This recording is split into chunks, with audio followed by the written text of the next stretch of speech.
mengindahkan kehidupan kita. Kita mohonkan keberkatan pada ilmu yang Allah hadiahkan kepada kita ini. Mudah-mudahan ilmu yang dapat kita kongsi bersama yang Allah hadiahkan ini menjadi sebab kita menghampirkan diri kepadanya, menjadi benteng yang menjauhkan kita daripada melakukan perkara-perkara yang dimurkainya. Mudah-mudahan apapun ilmu yang Allah hadiahkan kepada kita ini merupakan bekalan yang berguna kepada kita sepanjang hidup sementara waktu di dunia, hinggalah saatnya nanti kita kembali kepadanya dalam keadaan kita redha lagi diridainya. Di samping itu, di sini ada hajat untuk kita mendoakan. Pertama sekali, kita doakan rahmat dan pengampunan daripada Allah Subhanahu wa taala untuk almarhum Muhammad Nur Hasdan bin Mustafa Kamal yang baru saja kembali ke rahmatullah pada 19 hari bulan April yang baru ini. Yang mudah-mudahan yang telah pergi terdahulu sebelum kita diampunkan kesalahan mereka, diangkat darjat mereka dan dicurahkan rahmat seluas-luasnya oleh Allah. Dan mudah-mudahan kita yang masih lagi meneruskan kehidupan dengan sakibat yang umur yang Allah pinjamkan ini juga tidak lupa daripada membuat bekalan dan mempersiapkan diri sebelum tiba saat kita masing-masing. Begitu juga di sini ada hajat daripada seorang saudara yang bernama Ramli, minta kita sama-sama doakan kesejahteraan, kedamaian, ketenangan kepada beliau dan istrinya. Dengan katanya di sini, mudah-mudahan dikurniakan kesabaran dan istiqamah dalam keduanya menghadapi ujian rumah tangga mereka.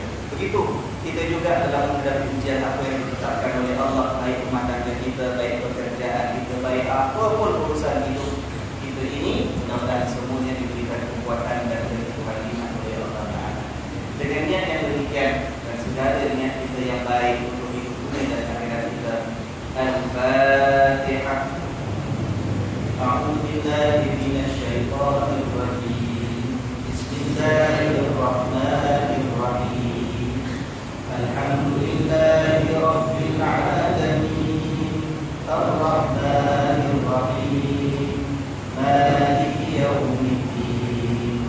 Iyyaka na'budu wa iyyaka nasta'in.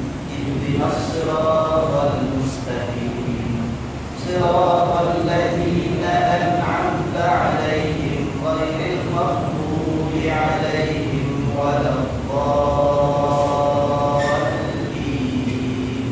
Amin. Alhamdulillahi rabbil alamin. Wassalatu wassalamu ala sayyidina Muhammadin asyrafil anbiya'i wal mursalin wa ala alihi wa ashabihi wa tabi'in wa tabi'in bi ihsanin ila yaumil. Alhamdulillah, malam ini kita dikurniakan kesempatan sekali lagi untuk meneruskan kuliah kita di dalam memerhatikan ayat-ayat Allah yang mengandungi kisah sebagai tauladan dan iktibar kepada kita semua. Dalam kuliah kita yang lalu kita telah membaca beberapa potong ayat daripada surah apa tuan? Surah Taubah. Ayat berapa kemarin? 30 berapa ya? 41 habis. 38 hingga 38. Dia kisah tentang peperangan Tabuk ya. Alhamdulillah. Malam ini insya-Allah malam edisi istimewa. Special edition malam. Kerana special edition kita, maka kita tangguhkan sedikit sebentar sambungan ayat dalam surah At-Taubah. Malam ini kita lompat sikit. Kita nak pindah, tuan-tuan cuba cari selepas surah Taubah itu masih dalam juz yang ke-9 ya. Cuba cari sampai kita bertemu dengan surah Al-Isra. Surah Al-Isra. Juz yang keberapa itu? Juz yang ke-7, juz yang ke-15. Juz yang ke-15. Surah Al-Isra ini surah yang ke-17. Kalau susah nak jumpa, tengok mashafu, tengok tengah-tengah. Tapi ada yang tengah, kita akan jumpa surah Al-Kahfi. Surah Al-Kahfi, surah yang tengah-tengah. Dia sebelum surah Al-Kahfi. Betul? Surah Al-Isra sebelum surah Al-Kahfi kan? InsyaAllah kita boleh jumpa. berseri-seri wajah tuan-tuan yang hadir malam ini. Mudah-mudahan sebagai tanda iman yang bercahaya di dalam hati anda masing-masing. Amin. Surah Al-Isra, kita lihat ayat yang pertama. Memandangkan malam ini pihak masjid meminta kita untuk menjadikan majlis taklim dan pengajian kita ini juga majlis mengimbas kembali peristiwa Isra dan Mi'rajnya baginda Rasulullah sallallahu alaihi wasallam. Maka untuk itu tuan-tuan, walaupun saya tahu telah diumumkan dan diiklankan malam ini disiapkan jamuan tak seperti biasa, kita perlukan buku tentang jamuan ini. Boleh? Takut saya cakap lain, hidungnya bau lain. Okay? Itu nanti lepas cakap, mudah-mudahan kita jamur. Ya, kita lihat surah Al-Isra dulu ayat yang pertama. Boleh? Siap semua? Firman Allah Subhanahu wa taala. A'udzu billahi minasy syaithanir rajim. Bismillahirrahmanirrahim. Subhanalladzi asra bi'abdihi lailan minal masjidil haram ila al-masjidil aqsa alladzi barakna hawlahu linuriyahu min ayatina innahu huwas sami'ul basir. Shadaqallahul azim. Yang bermaksud, ayo kita perhatikan. Subhana, apa subhana? Maha suci. Subhanalladzi, maha suci Tuhan yang asra bi 'abdi, yang menjalankan hamba-Nya lailan, pada waktu malam, minal masjidil harami, daripada masjidil haram, ila masjidil aqsa, sampailah ke al-masjidil aqsa. Kerana ayat ini ayat yang menceritakan tentang Isra, daripada perkataan asra, bukan daripada perkataan asra. Subhanalladzi asra, asra itu menjalankan. Okay? Ada ulama yang mengatakan menjalankan ini bukan jalankan sebarang waktu, tetapi khusus kalau ada seseorang itu yang dijalankan pada waktu malam, maka dinamakan sebagai Isra. Sebab itu surah ini dinamakan sebagai surah apa? Surah Isra. Kalau tiap-tiap tahun dengan ceramah, tak kira ada ustaz mana termasuk sahabat Nurdin SA pun akan dibacakan ayat ini, ya kan Ustaz, betul ya? Ayat yang pertama surah Al-Isra, sebab memang khusus ceritanya tentang Isra yang Nabi Muhammad sallallahu alaihi wasallam. Tapi Isra, Al-Isra itu bukan satu-satunya nama bagi surah ini. Kadang-kadang saya tak tahu kalau ada yang pegang mashaf, ada sebagian mashaf dia tak tulis surah Al-Isra. Kita kalau cari kat punya indeks dia, ada sebagian mashaf tak jumpa perkataan surah Al-Isra. Ada sebahagian mashaf yang mengatakan surah Bani Israil. Surah Bani Israil. Siapa malam ni yang pegang kitab atau mashaf yang tulis surahnya surah Bani Israil? Kita tengok ada tak? Yang ada kitabnya tulis, ada satu surah. Masya Allah. Jadi kalau tadi tuan cari surah Isra memang tak jumpa. Jangan kata, oh saya ini Quran baru ni. Orang ada surah Isra, saya lihat ada surah Isra. Sebagian mashaf namanya surah Bani Israil. Dinamakan surah Isra pasal ayat pertama cerita tentang peristiwa Isra. Tapi dinamakan juga surah Bani Israil sebab dalam surah ini banyak cerita tentang peristiwa Bani Israil dengan apa yang mereka lalui bersama-sama dengan Nabi Musa alaihissalam. Maka kalau kita lihat ayat yang kedua lagi, baru ayat pertama cakap pasal Isra, ayat kedua dah cakap pada perkataan Bani Israil. Ya, jadi jangan heran ya kalau ada yang tidak jumpa perkataan surah Al-Isra dalam mashaf yang benar. Baik. Subhana, maha suci. Bila kita kata maha suci Allah, kita jadikan tasbih subhanallah, subhanallah, subhanallah. Lepas solat 33 kali dalam solat, masa kita rukuk kita baca subhana rabbiyal azim, maha suci Tuhanku yang maha tinggi. Masa sujud subhana rabbiyal a'la, maha suci Tuhan yang maha, dan subhana rabbiyal azim yang maha agung, subhana rabbiyal a'la yang maha tinggi. Maha suci Allah maknanya apa? Maknanya kita menolak dan menafikan apapun kelemahan dan kekurangan pada Allah Subhanahu wa taala. Allah maha suci maknanya Allah sempurna. Tak mungkin Allah itu ada kekurangan ataupun kecacatan. Tak mungkin Allah itu ada kemiskinan ataupun kelemahan.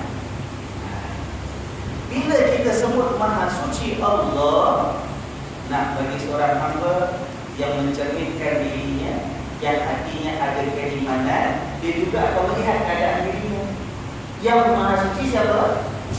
Sedangkan kita maha lemah. Kita ini yang banyak kekurangan, kita ini yang banyak kelemahan. Kita sebab itu ada sebagian ulama mengatakan bahawa boleh tidak jadi masalah kalau kita menyebut maha suci Allah. Kita nak bayangkan sucinya Allah, sempurna Allah, zatnya kan kita tak boleh gambarkan, ya kan?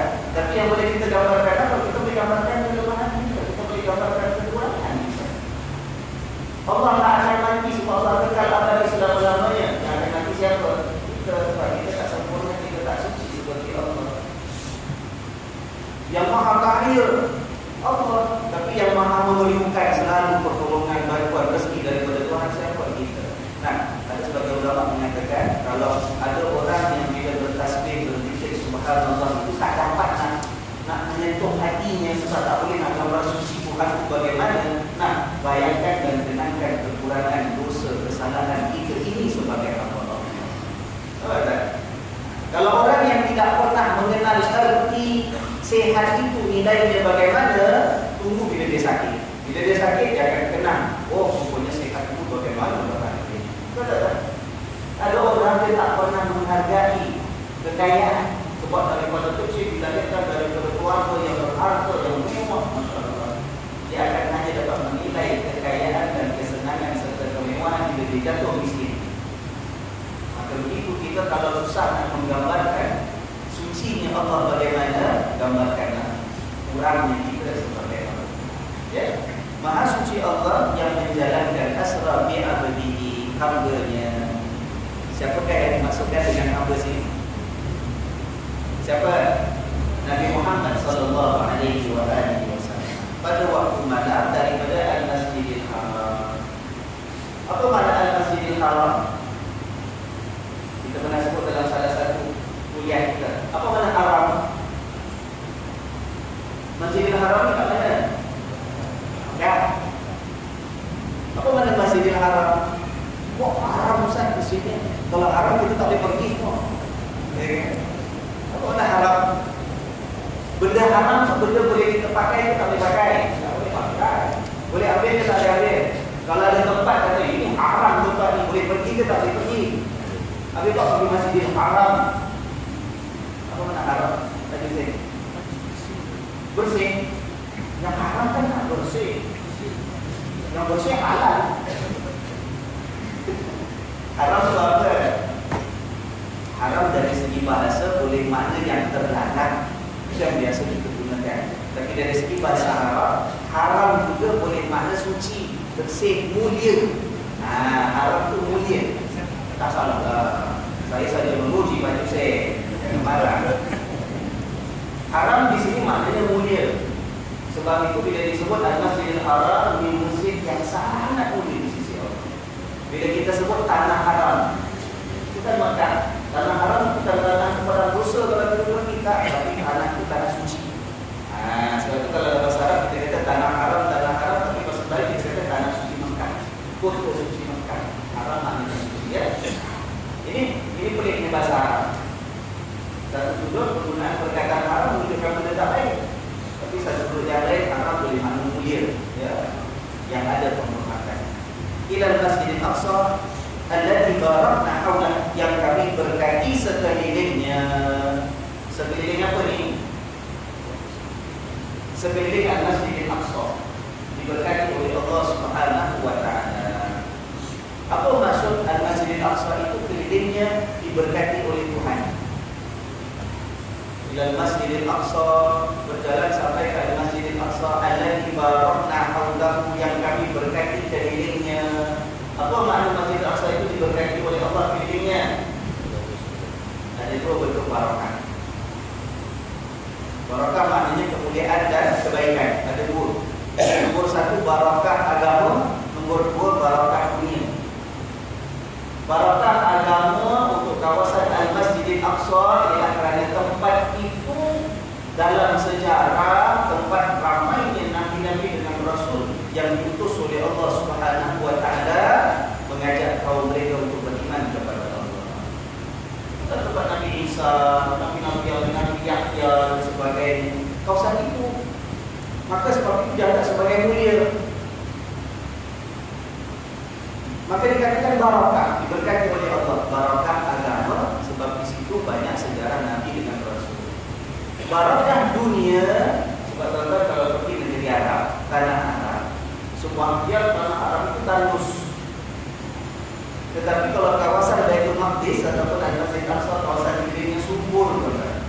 Ada sungai, sumber airnya banyak, mencukupi, tanam-tanaman, masya Allah. Ada sebahagian buah-buahan.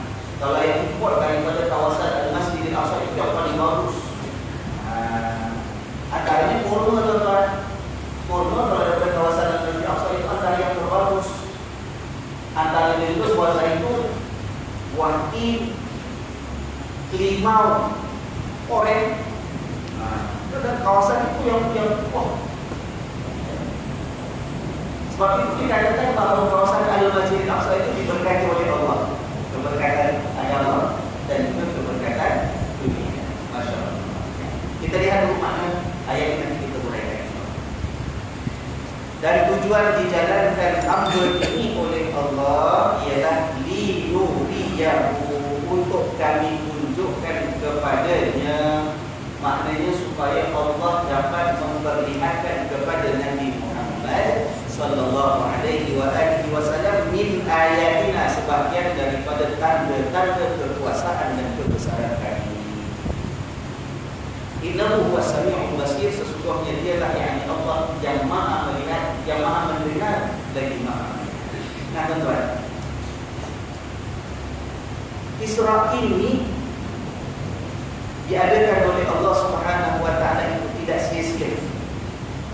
Sebab Allah Maha sempurna. Allah Maha suci.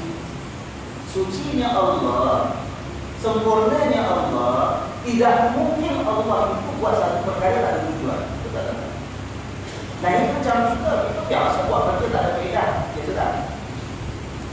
Jangan duduk santai bangun hari Minggu nak pergi jemputan, nanti pukul 2. Pagi baru pukul 8 dah makan perantainya, dah duduk-duduk tengok dia tak tahu nak buat. Kita perlu santai, buka radio, hayal, menung, sekali-sekali dengar dalam buah majalis, ingat masa muda-muda dulu ya kan. Duduk termenung, senyum-senyum sendiri. Pak Ahmad, bayangkan siapa itu? Bayangkan kau lah imam ya kan.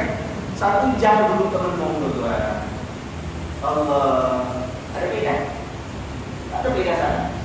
Kadang-kadang tangannya tak nak dia ginting-ginting itu letak-letik tangannya, ya kan?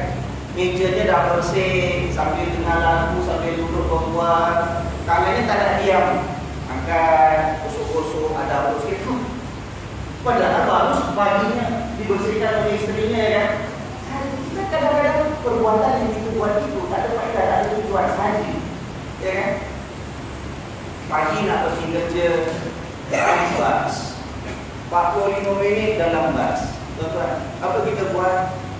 Kalau yang alhamdulillah yang keinsafan tinggi, kami buka Quran baca, ya kan? Ataupun kalau ada kawan ajak berbual, tanya isterinya macam mana, anaknya, rumahnya, ya kan? Tapi kalau seorang menung 45 minit tak buat apa, tuan-tuan. Tengok pasien, depan sikit tengok, depan sikit tengok orang baru. Jangan ada orang dari basikal, sekarang lagi masih seberang jalan tak tengok lampu merah, terkejut kita. Tak buat apa-apa, tuan-tuan. Mata kita tengok sana tengok sini tak ada faedah, ya kan? Itu manusia. Tapi bagi Allah Subhanahu wa taala, Allah itu Maha suci. Tidak mungkin Allah melakukan sesuatu tanpa tujuan. Apatah lagi kalau peristiwanya seperti peristiwa Isra dan Mi'raj bagi Rasulullah sallallahu alaihi wasallam. Pasti ada tujuannya. Apa tujuannya? Kata Allah, untuk kami tunjukkan kepada Rasulullah itu tanda-tanda kebesaran. Nah, di sini para ulama ada pandangan dan juga pendapat. Apa tanda kebesaran yang Allah nak tunjukkan ini? Apa ceritanya ini? Maka kalau kita lihat dan kita susuri perjalanan sejarah Nabi Sallallahu Alaihi Wasallam, kita akan dapati sebelum peristiwa Isra Mi'raj ini, Rasulullah Sallallahu Alaihi Wasallam telah melalui satu tempoh masa yang sangat memilukan, sangat menyedihkan. Yaitu ada satu masa, satu tahun itu sampai berlaku dua kematian dua insan yang sangat mustahil dan penting, sangat dikasihi oleh Rasulullah Sallallahu Alaihi Wasallam. Yaitu isteri baginda Sayyidatina Khadijah radhiyallahu anha dan juga pakcik Nabi namanya Abu Thalib, ya kan? Meninggal dalam satu tahun. Sampai tahun itu dinamakan tahun apa tuan-tuan? Tahun sedih. Amal itu sedih. Rasulullah SAW menghadapi perempuan yang lebih hebat, orang-orang Quraisy yang memang ramai tidak mau beriman. Khadijah dah tak ada, Abu Thalib dah tak ada. Ketika mereka masa itu, mereka yang membela Nabi, mereka itu yang disegani oleh orang-orang Quraisy.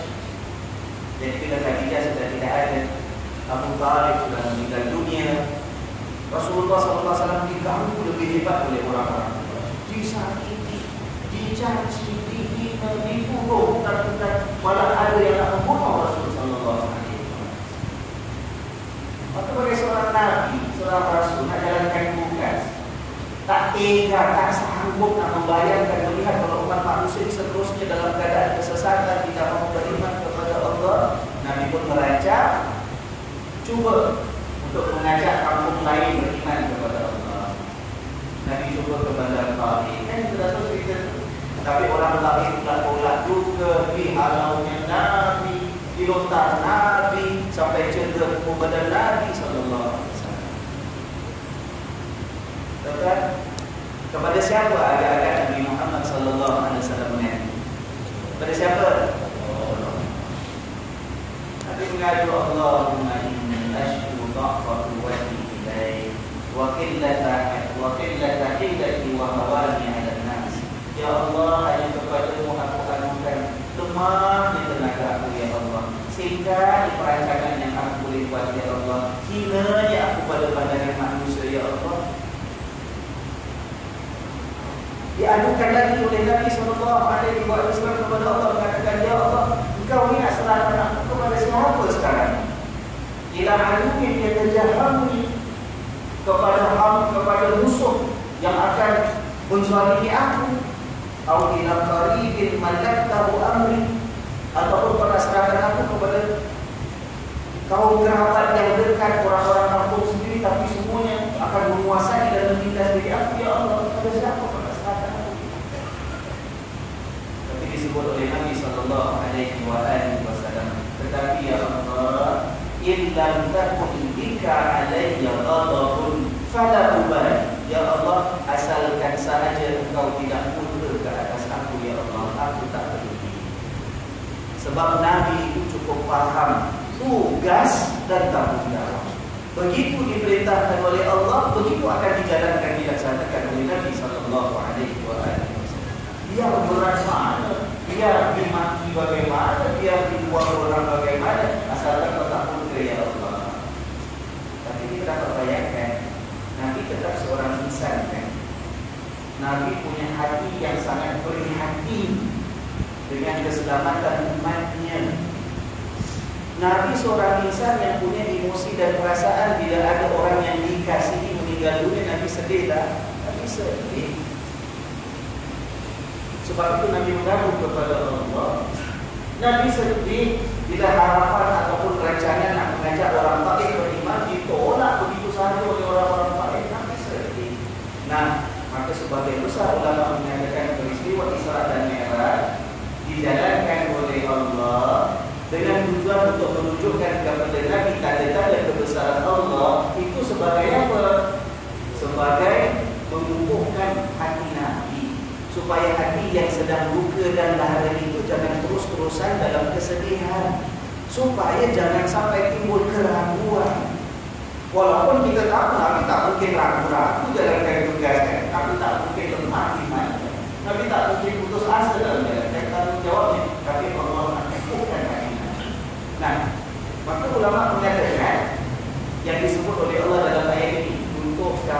tunjukkan kepada baginda Nabi Muhammad SAW itu tanda kebesaran Allah ialah untuk menumpukan hatinya, jiwanya, supaya hilang kesedihan dan keperitan yang dilalui sebelum itu.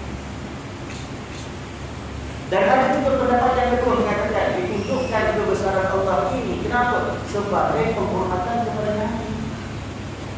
Penghormatan.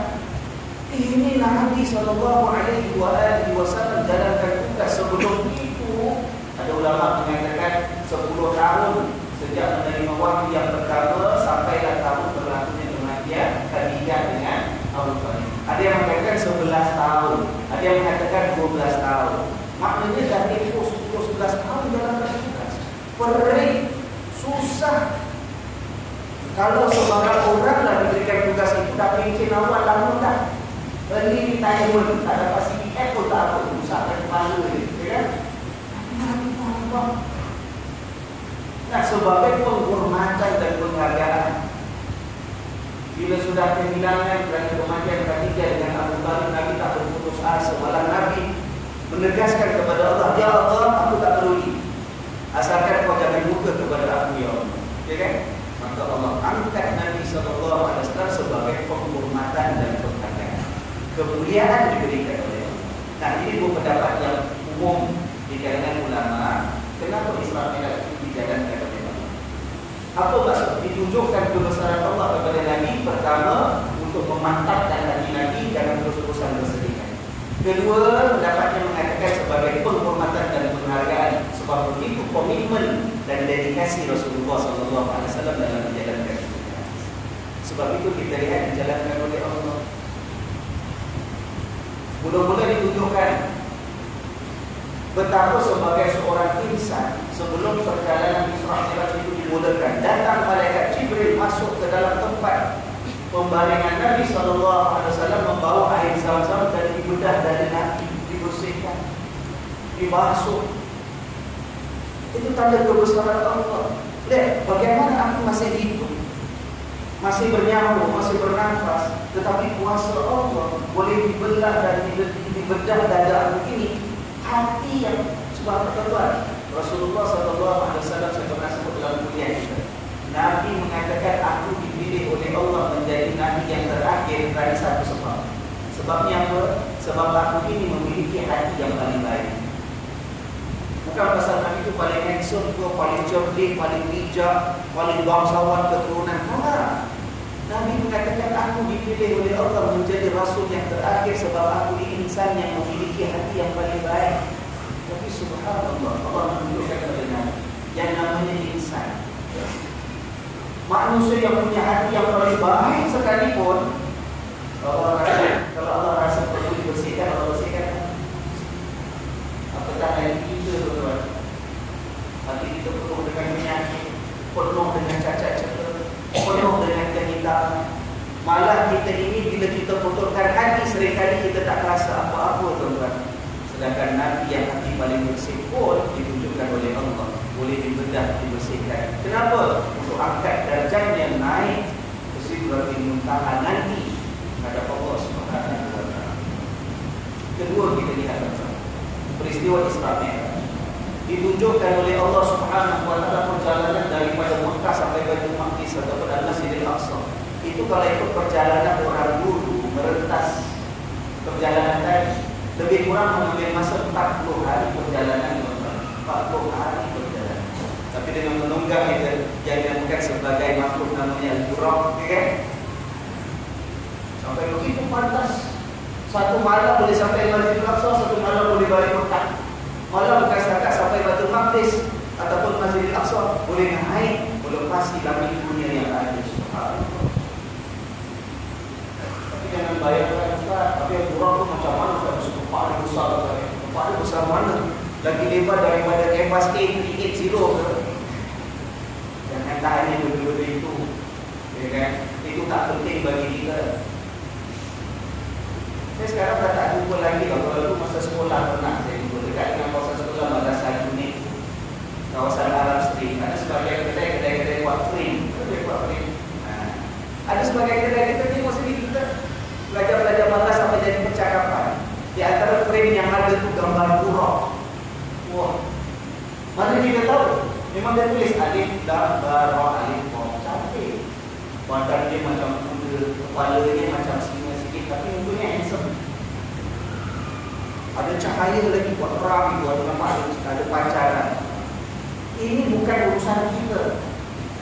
Tak penting kita nak bayangkan orang itu bagaimana, atau kepak putih ke, kepak emas ke, ekornya panjang ke. Tak penting. Yang penting adalah kekuasaan Allah. Kalau Allah nak jalankan Nabi SAW sampai ke mana sekalipun tanpa kenderaan langsung, boleh tak? Boleh. Tak ada masalah. Jangan katakan satu perjalanan ke surat itu sekali dia berlaku. Kalau Allah nak jalankan Nabi SAW melancung tiap-tiap hari sepanjang hidup pun Allah boleh jalankan. Bukan urusan kita nak tanya betul-betul, tetapi kekuasaan Allah yang kita nak lihat. Ditunjukkan perjalanan sampai Masjid Al-Aqsa. Dari Masjid Al-Aqsa naik ke langit, melepasi langit dunia sampai lapisan yang ketujuh. Tuan, nak menunjukkan apa?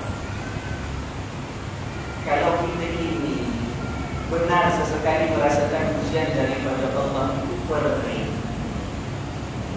seperti mana hati Nabi SAW sedang pilu kerana menghadapi kematian isteri dan pakcik, pilu kerana orang baik tidak mahu terima dakwah, pilu sebab orang-orang Mekah sedang marah sendiri, jiran tetangga sendiri, kawan-kawan lama sendiri begitu menolak keimanan kepada Tuhan.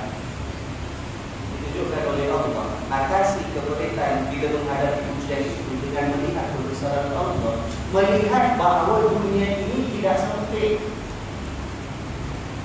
Dunia tak sempit. Manusia ya, kalau hati tengah sedih, dia rasakan semuanya sempit, betul tak?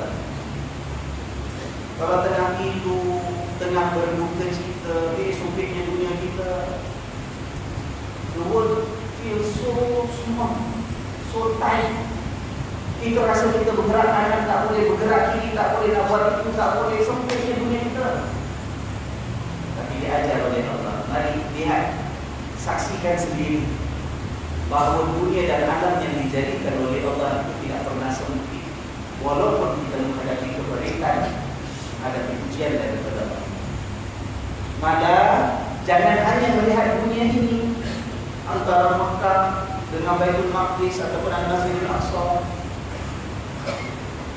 Selepas dunia ini kalau kita lihat ada lagi alam yang sangat luas, dan itu bukti menunjukkan luasnya kerajaan dan kekuasaan Allah.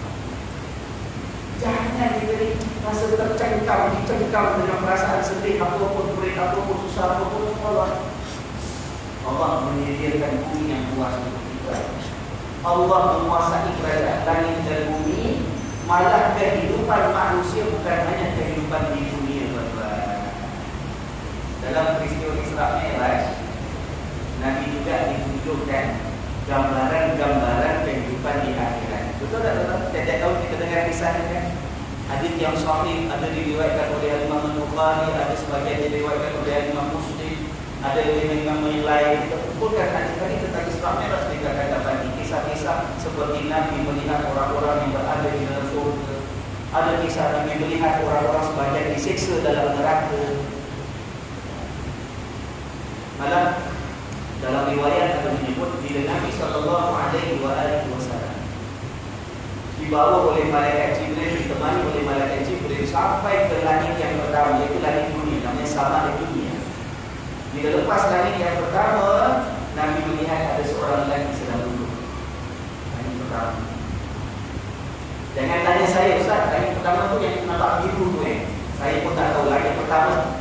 Nak tanya Rasul SAW, Nabi dah tak ada nak jawab. Apa maksud langit pertama? Apa maksud As-Sama Dunia? Langit dunia, kita tak tahu.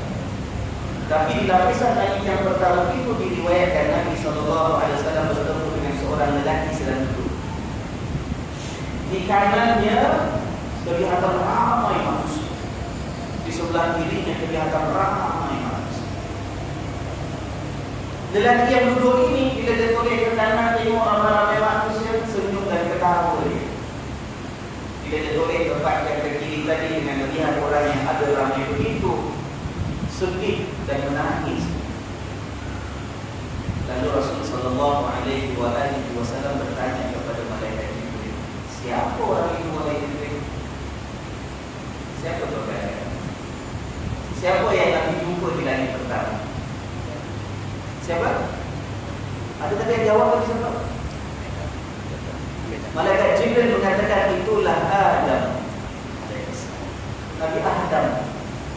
Lalu yang sebelah kanan yang ramai-ramai itu siapa? Yang sebelah kiri itu ramai-ramai itu siapa? Kanan kiri itu ialah anak cucunya, keturunannya.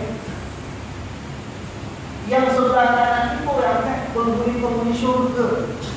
Nabi Adam bin Toleh, orang-orang di sebelah kanan gembira, ketahui melihat ada ramai keturunan anak cucu kita yang melakukan amalan-amalan soleh, beribadah untuk kepada Allah, beriman, akhirnya mereka mendapat surga. Tapi bila Toleh ke arah kiri, dia melihat ramai pula di antara anak cucu dan keturunannya tadi yang dalam kehidupan melakukan kemungkaran, pelanggaran, kegeliran, maksiat dan sebagainya, sampai mereka dimasukkan ke dalam neraka Allah. Toleh nangis. Seorang datuk melihat cucu-cucunya, lupa buat persiapan untuk akhirat, nangis Nabi Adam. Nah, itu gambaran yang dilihat oleh Nabi SAW.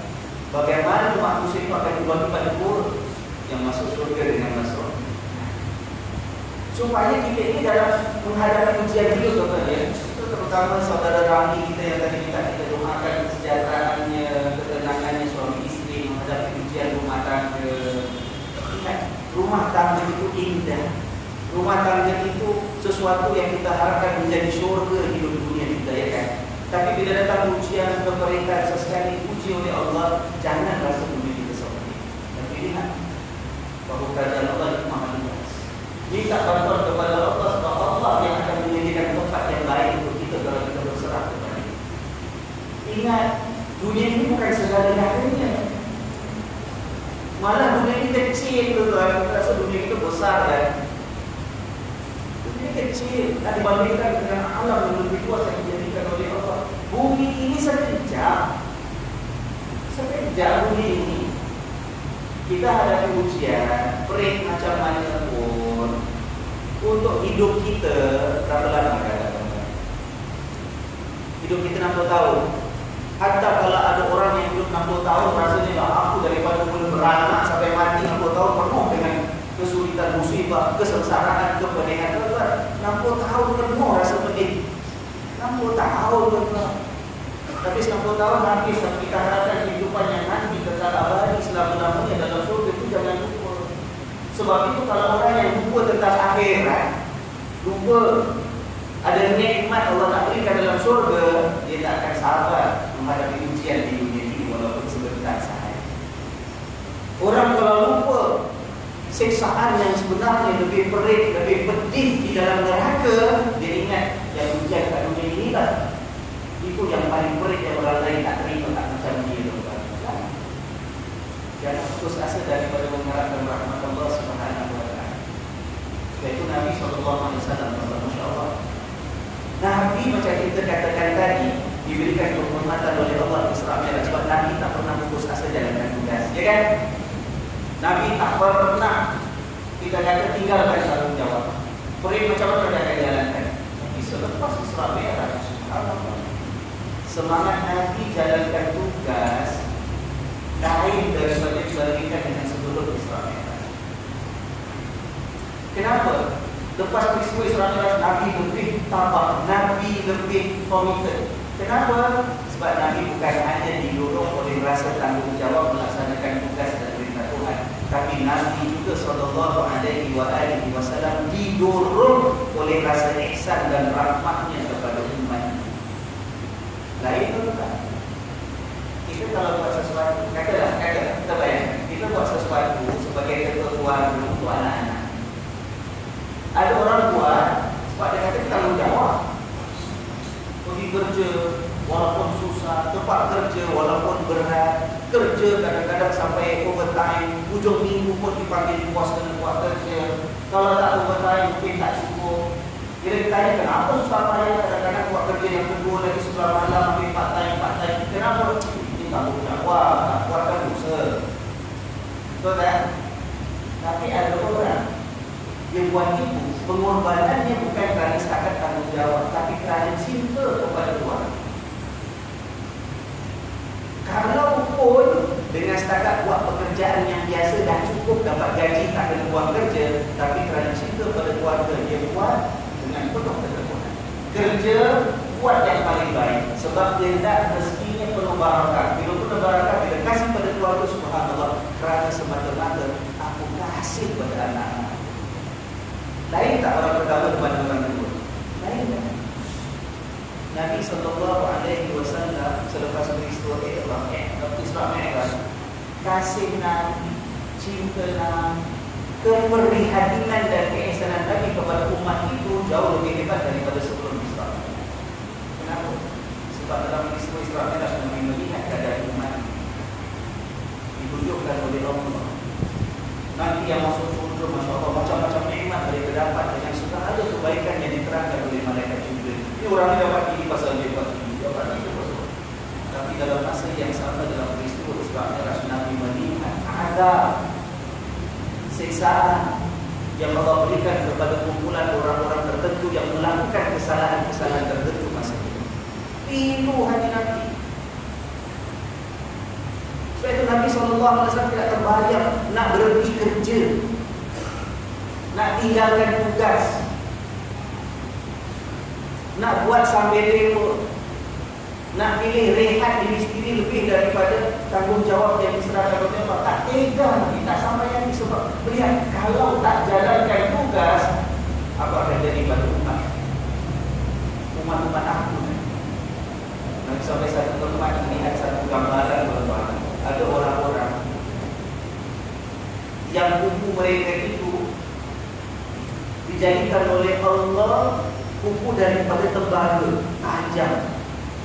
Sepanjang masa dicekau-cekau muka mereka, dicekau-cekau dada mereka sampai koyak berdarah muka, terseksa kesakitan, sendiri cekaukan dengan kuku yang tajam daripada tembaga. Luka disembuhkan, garuk lagi, cakar lagi, berulang terus tersiksa. Malaikat Jibril ditanya oleh Nabi SAW, ya Jibril sendiri dan mencemarkan maruah sesama saudara. Maknanya apa? Mengumpat, mengumpul, menghina, kata tak baik tentang orang, itu baru satu jenis dosa berat. Tapi begitu dahsyatnya azab yang digambarkan kepada Nabi SAW. Dalam neraka sepanjang masa cukup Allah. Kita kadang-kadang kita kalau dari nyamuk, kata, bintang, baru sampai leceh, ya Allah, nak mandi pun takut. Kena air kan pedih. Kalau kita cucuk bangku, kita kena pisau, pedihnya ya Allah. Bayangkan kalau itu dicakar sendiri, dada dicakar, sampai cedera, sampai luka berdarah, diulang lagi, buat lagi. Rupa-rupanya kata malaikat Jibril, salahnya apa? Salahnya sebab lidahnya tadi mengatur buruk tentang orang, mencaci orang, mengumpat orang. Kata malaikat Jibril juga orang yang masa hidup makan daging bersama saudara. Bayangkan hati Nabi SAW melihat keadaan seperti itu, gambaran seperti itu. Mana kan tidak Nabi akan lebih terdorong untuk terus berdakwah mengajak umatnya supaya selamat, jangan sampai mendapat siksaan yang seperti itu. Nabi perit melihat kalau ada umat yang menanggung mereka. Azizun alaihi ma'an. Perit Nabi kalau kamu perit. Azizun alaihi, Nabi amat sangat menginginkan kamu selamat dan sejahtera. Bil mu'minina raufur rahim, terhadap orang-orang beriman. Nabi itu bersifat dengan sifat Allah, rauf dengan rahim. Ar-Rauf kan nama Allah, Ar-Rahim kan nama Allah. Tapi Allah kata rauf itu sifat Nabi pada orang beriman. Apa mana rauf? Rahim kita tahu kan, Bismillahirrahmanirrahim. Rahim itu maknanya pengasih, penyayang, murah. Aku sangat menyayangi orang-orang beriman. Rauf apa rauf? Kalau zikir ya Rabb, ya Rabb, ya Rabb, apa Rabb? Dia tak jauh beza dengan Latif. Ada iras-iras makna dengan Latif. Ya Latif, ya Latif. Apa itu Latif? Kalau yang lembut kan Latif, yang lembut. Kalau begitu, lembut layanannya, lembut sikapnya, lembut perasaannya terhadap orang. Nabi itu jiwanya halus. Kita berhadapan dengan umat sebab Nabi tak mahu ada siapa pun antara kita yang akan tersiksa. Itu belum cerita lagi orang-orang lain yang Nabi katakan pada malam Isra Mi'raj Allah yang dalam neraka terbuka ini menggeret isi perut mereka, yang dalam neraka minum daripada air neraka itu minum pecah khusus, kepanasan busuk macam anak itu yang disumbatkan, haus tapi minum. Ada kesalahan orang seperti ini. Begitu Isra dan Mi'raj rupa-rupanya Allah tunjukkan kepada Nabi SAW, ya Muhammad, tak perlu terus-terus berduka cita. Walaupun dua dah tak ada dalam Khadijah dengan Abu Talib, tak menakut, tak ada apa. Walaupun Khadijah selama ini membela Muhammad SAW, walaupun Abu Talib selama ini menyokong Muhammad, tak ada tak apa. Sebab ada yang menyokong lebih besar, iaitu kalau Khadijah disegani oleh orang-orang Mekah kerana keturunannya, kerana hartanya, kerana kedudukannya, tapi Allah yang Maha Berkuasa, yang Maha Suci, yang tidak ada siapa pun di kalangan hamba-hamba dan makhluk yang boleh mengatasi kemuliaan dan keagungan Allah. Tak perlu bersedih hati, tak perlu berputus asa. Perik macam mana pun yakin hidup ini tempat ujian. Jadi macam saya sebutkan kemarin dalam surat Abu, kita baca kembali kan ayat 38 dan 39 kalau tak salah kan, perang Abu dalam surah At-Taubah.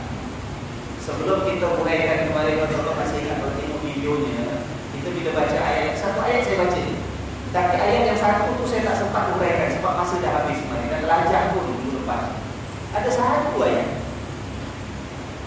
38, 39, ayat 40 kalau tak salah baca ayat di mana Allah mengatakan, lepas Allah sindir, kan ada orang-orang yang lemah semangat, yang tipis iman, tak nak bersiap sedia untuk ikut serta pasukan tentera kita. Kan minggu lepas kita cerita kan, ditegur oleh Allah, kemudian disindir oleh Tuhan, apakah kamu itu lebih utamakan hidup dunia daripada akhirat, ya kan?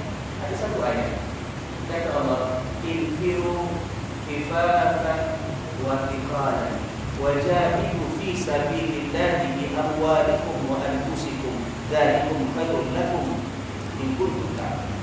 Dzalikum khairul lakum kuntum ta'lamun. Surah, pastikan ayat berapa bagi contoh kalau nak rujuk nanti ayat 41. Ayat 41 ini yang tak sempat saya uraikan. Ada kaitan dengan peristiwa Isra dan ujian yang dihadapi Nabi. Sebab di sini Allah berpesan, hendaklah kamu keluar berjuang, ikut serta dalam perjuangan, infiru khifafan wa thiqalan. Tak kira sama ada kamu tengah ringan ataupun tengah berat. Khifaf maknanya ringan, thiqal maknanya berat. Bila disuruh berjuang, berjuang. Bila disuruh berkorban, mana yang kita mampu. Tak kira khifafan, tengah ringan keadaan kamu, wanitalan ataupun tengah berat sekalipun keadaan kamu. Wajahidu fi sabilillah bi amwalikum wa anfusikum. Dan berjihadlah dengan apa yang kamu mampu, sama ada dengan harta kamu ataupun dengan nyawa kamu sendiri.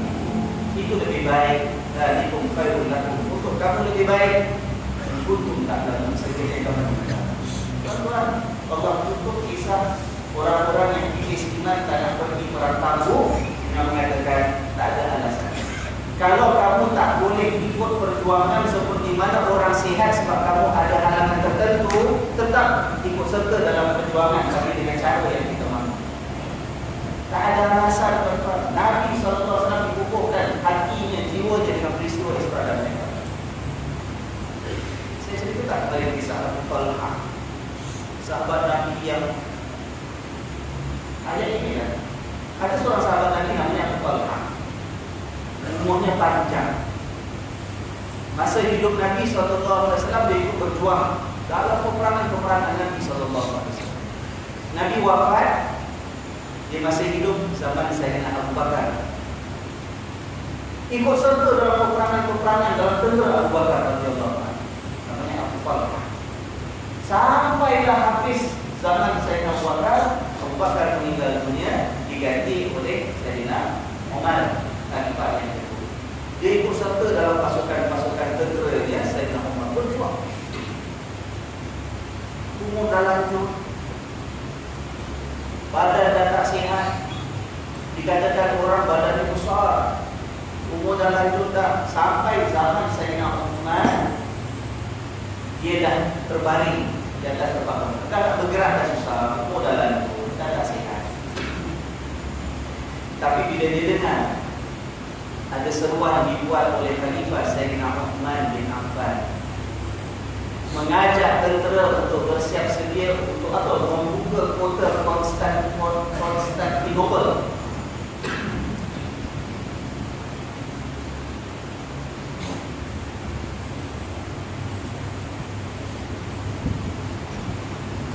Sayyidina Uthman siapkan tentera untuk buka kota Konstantinopel.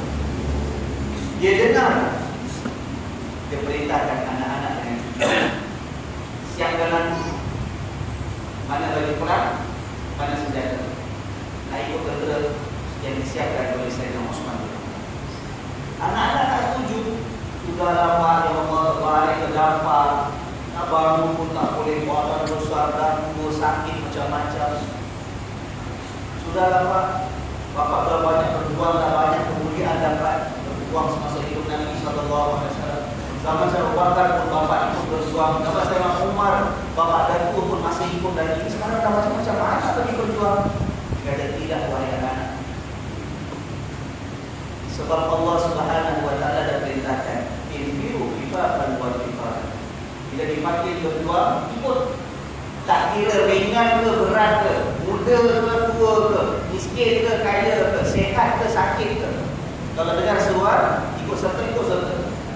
Kita bukan nak kata bahawa semua orang Islam mesti macam ni. Sebab dalam Islam, bila ada perintah, kita disuruh laksanakan ikut kemampuan, ya kan? Kita tak disuruh melakukan sesuatu di luar kemampuan kita. Tapi itu pilihan Abu Talha. Sebab dia nak faham ayat Allah macam itu. Walaupun bapa mungkin tak boleh angkat senjata sama dengan orang lain, tapi bapa terima serta. Pasal apa? Pasal Tuhan dah suruh. Infiru khifafan wa thiqalan. Bapak tua pun termasuk ayat itu juga. Bapak sakit pun, berat pun kena. Bapak bila dah perintah macam mana, tak boleh cakap apa dia. Maka disiapkan juga pakaian baju perang. Dia hantar tentera-tenteranya yang disiapkan oleh Sayyidina Uthman. Nak jalan ke sana, tentera kena ikut jalan laut, naik kapal tentera. Tapi nak dijadikan cerita tentang takdir Allah Subhanahu Wa Taala. Sahabat yang namanya Abu Talha yang dah tua ini baru naik kapal berjalan sedikit, tak lama lepas itu belum sampai tempat nak dituju, datang ajal mautnya, meninggal atas kapal. Tapi semangat ini betul-betul. Bila ada orang meninggal atas kapal, apa buat jenazahnya? Tempat laut kan, itulah tempat pembumiannya kan. Tapi tentera yang atas kapal tak sampai hati. Ini sahabat Nabi, semangatnya ya Allah, berbuat begitu sekali. Walaupun tua, walaupun busur, badan besar dan tak larat, tapi masih ikut lagi. Sampai diizinkan oleh Khalifah untuk tentera. Kita nak campak ke tempat laut, tak sampai hati tuan-tuan. Tak kena dengan penghormatannya. Tak apalah, sebuah keputusan kita jangan campakkan. Kita teruskan perjalanan, nanti dapat daratan mana-mana kita singgah, kita tanam. Terus perjalanan. Dalam catatan sebagian sejarah mengatakan lepas 9 hari baru tutup pulau. Baru kapal berhenti, baru ditanam. Lepas 9 hari tuan-tuan atas kapal, badannya busuk sikit pun tak, rosak sikit pun tidak. Malah yang uruskan jenazah tentera yang ada atas kapal tadi mendapat cium bau harum wangi daripada tubuh seorang sahabat yang namanya Abu Talha. Nah, bukan suruh kita ni kalau ada unsur-unsur okey berbuang susah payah tidak. Tapi nak jadi cerita tuan-tuan bahawa dalam kehidupan Allah Subhanahu Wa Taala menguji kita. Jangan lari daripada ujian, jangan lari daripada tanggungjawab. Dan kita sepatutnya didorong oleh satu keyakinan, kalau kita tak buat benda yang patut kita buat, nanti kesannya subhanallah akan balik ke kepada Nabi SAW. Perit macam mana pun tidak pernah berputus asa.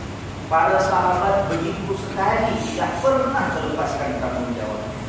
Kita ni kita tanya bagaimana. Sebab itu kalau hidup mengharapkan tidak ada ujian, orang seperti ini sebenarnya tidak mengharapkan cinta dan kasih sayang. Hidup mesti ada ujian. Kena tabah, kena sabar. Kalaupun di akhir ujian itu hasil dan akibatnya, natijahnya tidak seperti mana yang kita harapkan, tapi kita yakin ganjaran kemuliaan tetap dijamin oleh Allah Subhanahu wa taala. Allah malu dengan Rasul sallallahu alaihi wasallam. Nah, jadi ayat ini kita baca pada hari ini, ayat pertama surah Al-Isra. Ayat ini cerita tentang Isra ke Mi'raj. Isra ke Mi'raj. Isra. Ayat ini tak ada cerita pasal Mi'raj. Ya, Isra. Apa beza Isra dengan Mi'raj? Isra, Mi'raj. Isra perjalanan, ayat Asra. Diisrakan, dijalankan daripada Masjidil Aqsa, Masjidil Haram sampai Masjidil Aqsa, itu Isra. Dalam ayat ini cerita pasal Isra. Tapi tak ada semua pasal Mi'raj. Mi'raj itu apa? Mi'raj itu naik. Lepas sampai Masjidil Aqsa, dinanti kedatangan Nabi SAW oleh Nabi-Nabi dan Rasul yang lain. Jangan tanya macam mana mereka boleh ada kasih, bukan dah meninggal semua lama dah. Ini alam di bawah kekuasaan Allah. Salat jamaah ramai-ramai, kemudian dibawa diangkat Nabi SAW naik ke langit pertama, kedua, ketiga, sampailah tempat namanya Sidratul Muntaha, di bawah arsy Allah Subhanahu wa taala. Perjalanan naik itu namanya apa? Apa namanya? Mi'raj. Nah, jadi Isra jalan ini, Mi'raj jalan ini. Mi'raj perjalanan naik atas. Surah Al-Isra ayat yang pertama kita baca tak disebut pasal Mi'raj. Tapi Quran ada sebut tak pasal Mi'raj? Ada tak? Ada? Ada dalam surah An-Najm. Okey, Ustaz, kita baca surah An-Najm malam ni. Tak boleh sebab hari ini sudah menanti.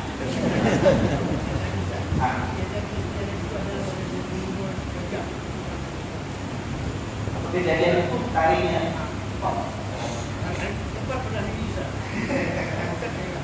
Gini, malam ini malam keberapa Rajab? 20? 25 atau 27? 27. Kita saban tahun sambut Isra Mi'raj yang kita raihkan malam keberapa? 27 Rajab kan? Kalau kita tengok kalender yang ada tarikh Islam, 27 Rajab besok ditandaikan situ Isra dan Mi'raj. Betul tak? Betul ke tidak tarikh itu? Betul ke tidak malam seperti ini 27 Rajab dan berlakunya Isra dan Mi'raj Nabi sallallahu alaihi wasallam? Betul ke tidak ini? Kalau tak betul takkan situ sama Ustaz. Kalau tak betul takkan mungkin sain itu kalender mungkin pun ada Isra Mi'raj 27 Rajab. Betul ke tak betul? Pasti ke tak pasti?